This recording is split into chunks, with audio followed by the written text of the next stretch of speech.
What's going on, world? And welcome back to the Pursuit of the Good Life podcast, your favorite podcast that helps you grow both personally and professionally.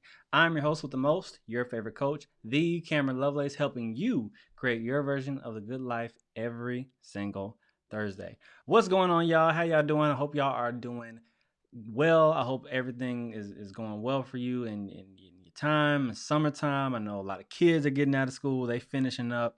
So that means the kiddos are coming back home, which means they probably driving y'all crazy, or y'all heading out on vacation. You know, y'all just doing y'all thing. I see everything on Instagram. Y'all doing y'all thing. Y'all doing y'all thing. But today we are going to talk about some people that are killing it nowadays.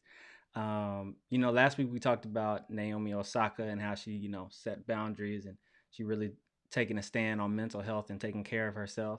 But this week we're kind of going in the opposite direction on some fierce competitors that are just dominating their sport right now. And if you are not living under a rock and you were paying any kind of attention to the sports world, then you know that the GOAT has won her seventh all around U.S. national title.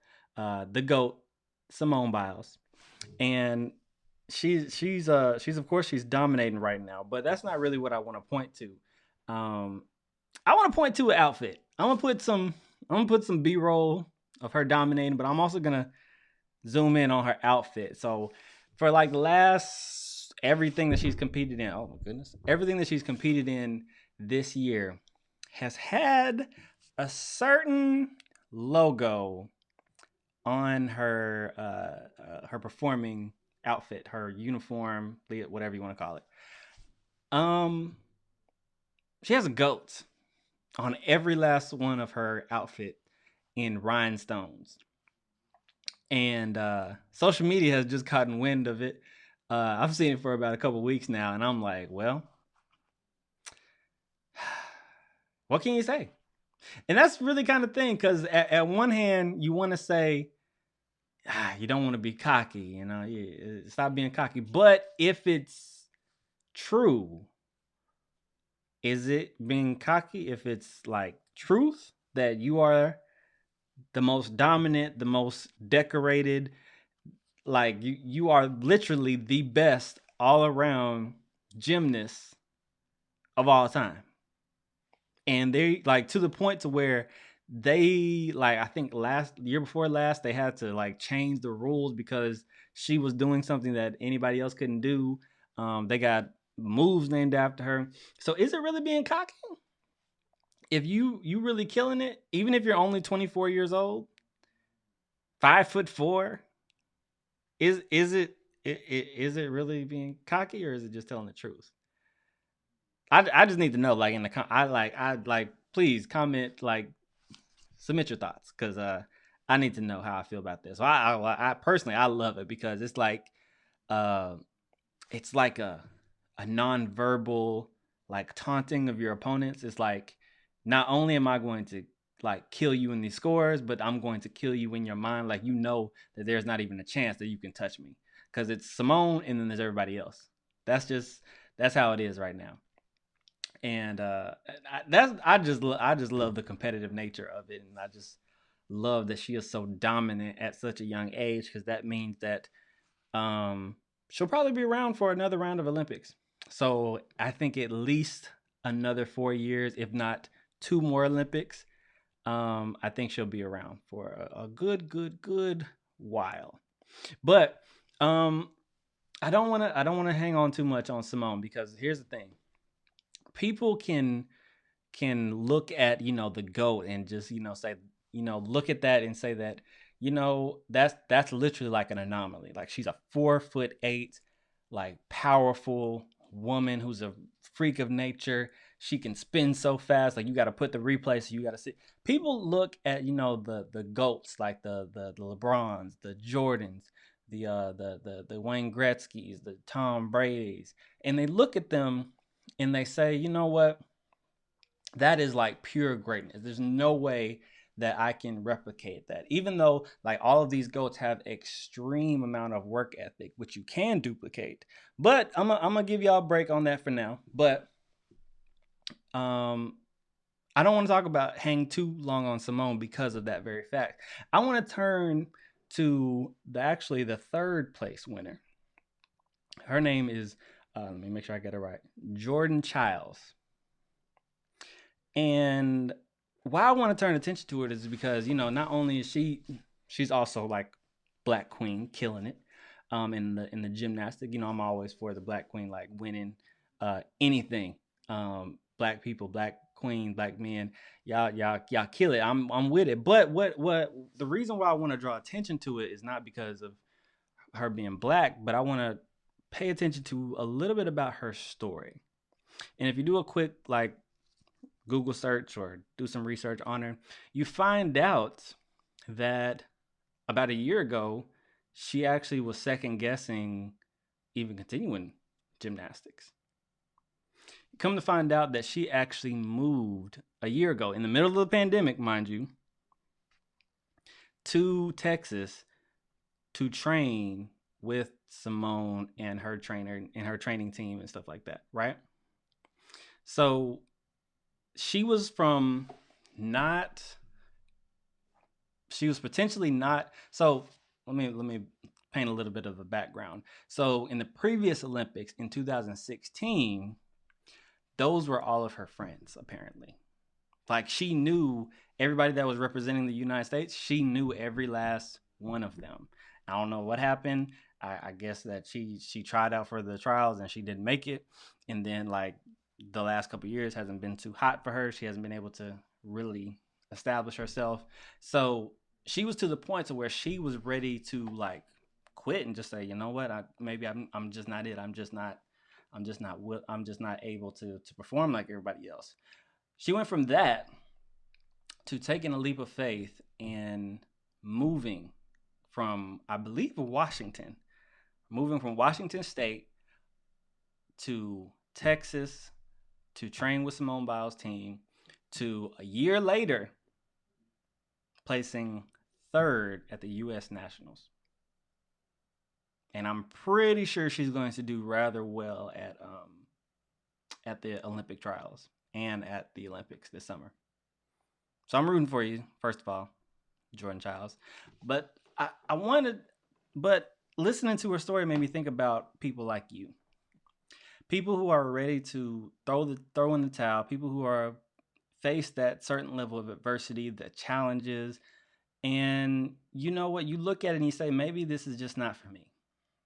Or you look at it and you just continue to go through the motions, and you know that the environment that you're in, the job that you're working, the place that you're living, like you just know it's not working, but you choose not to do anything about it. How many of you will actually do what she did and move when conditions are not too hot, middle of a pandemic, and move to a place where you know that you can make a difference, that you can make a change, that you can actually become the best version of yourself? How many of you are willing to leave and go to an environment that you know that you'll be successful in? Matter of fact, take that back. You don't even know if you'll be successful, because all evidence prior to that says that, you know what, you're not as good as the top in your sport. You're not the good as the top in your field, as the top on your job, as the top in your businesses, in your niche. Everything else is prior to this point has said that maybe you're not that good until you decide to lock in, get what you need, get the coaching, get the training, get the mentoring, and then you make it all the way to the top. How many of us are really willing to do that? How many of you are willing to get up early in the morning and do what you need to do to work on your career, on your business, on your family, on your health? How many of you are willing to wake up early, to move to a whole different environment, to leave your current circumstances and get in the soil that you need so that you can grow into the best version of yourself? How many of you are willing to do that? That's what I really thought about when I looked behind the curtain and saw more about her story and heard more about what she was willing to do. And I think she's only 20 years old, if I'm not mistaken. I'll look this up, but I think she's very, very young, but she's willing to fight and she's willing to grow. So this may turn into her being here for a very long time, her making this one choice. How many of you are willing to do that? How many of you how many of you are willing to take that one leap of faith, bet on yourself, and say, you know what?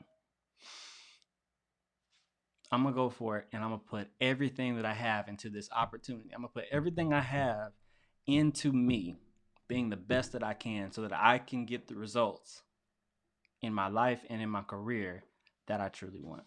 How many of you are willing to do that? I want you to really think about that right now. And I want you to like YouTube her and see her routine and hear more about her story and do that. How many of you are willing to do that? It's just really a thought that really like made me think and reflect like, wow, she against all odds, against like moving away, being away from her parents. I don't know if she had to, do online schooling at the same time. I don't know what her circumstances is, but to do that, it really had to take a level of faith, probably facing her fears too, but it really took a lot of faith and determination. But there's one more young woman. She's not a black queen, but she is a queen. Shout out, and she is an American.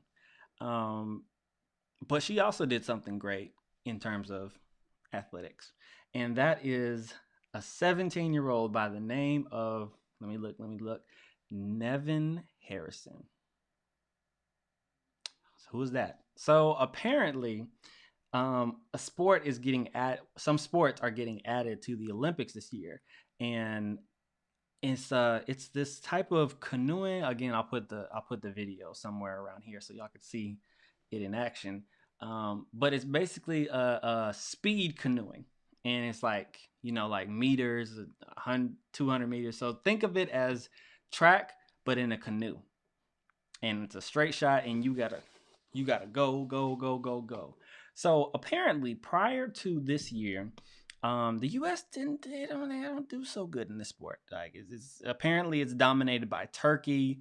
It's dominated by a lot of European countries, right? And so, what's interesting is she actually beat out all these other countries at 17 years old and won and beat and qualified for the Olympics in doing so. And she'll be representing the United States in this very sport in the Olympics. So that's number one. But again, I like to go a little bit deeper into the box score.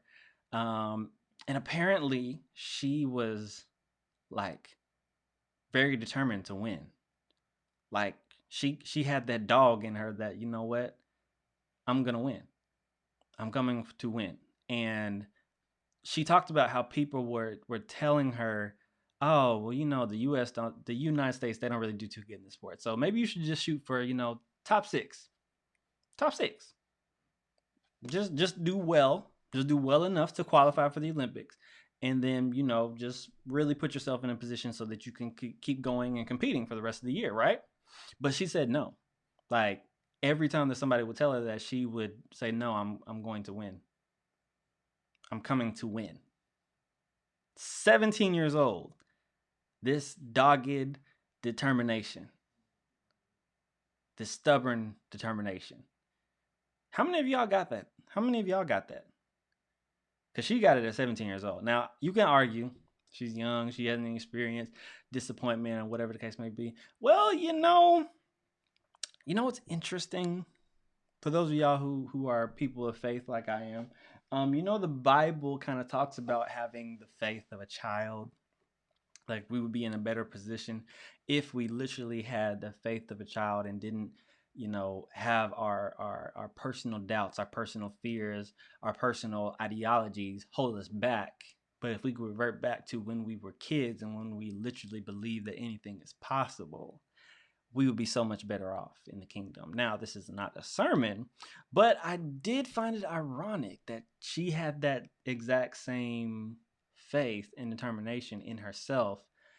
And she said that, you know what? I'm going to give it all I got in this race right here, right now, so that I can win. And she even was saying that she was so focused that she didn't even realize that she won. She was so focused in the middle. It's like she wasn't looking to the right, she wasn't looking to the left. Like she was literally focused on literally pushing herself. And she said that in her mind, she was like, I'm gonna win, I'm gonna win, I'm gonna win, I'm gonna win, I'm gonna win. And she just kept pushing and pushing and pushing and pushing and pushing. I'm gonna make the Olympics, I'm gonna do this. And she just kept pushing and pushing and pushing. And when she crossed the finish line, she had to she was shocked that she won. Like literally, like she was so tunnel vision focused that she was surprised that she won. How many of y'all are willing to be tunnel focused on what you're trying to get to? How many of y'all are willing to lock in and say, you know what, I'm going to do whatever I can to hit my target for this year, to do what I can do for the day?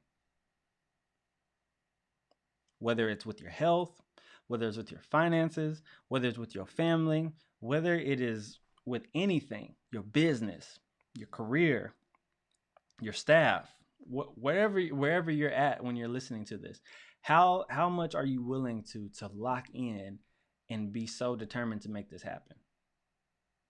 Even when there's a history that says that you might not be able to pull this off. Against all odds, against all doubts, against a history of negative reports. How many of y'all are willing to still say, you know what, I'm going to make history in my own way, in my own family? How many of y'all are going to be able to say, you know what, I'm going to change some generational curses in my family? I'm not going to do this like they did. I'm going to make better financial decisions. I'm going to make better life partner decisions.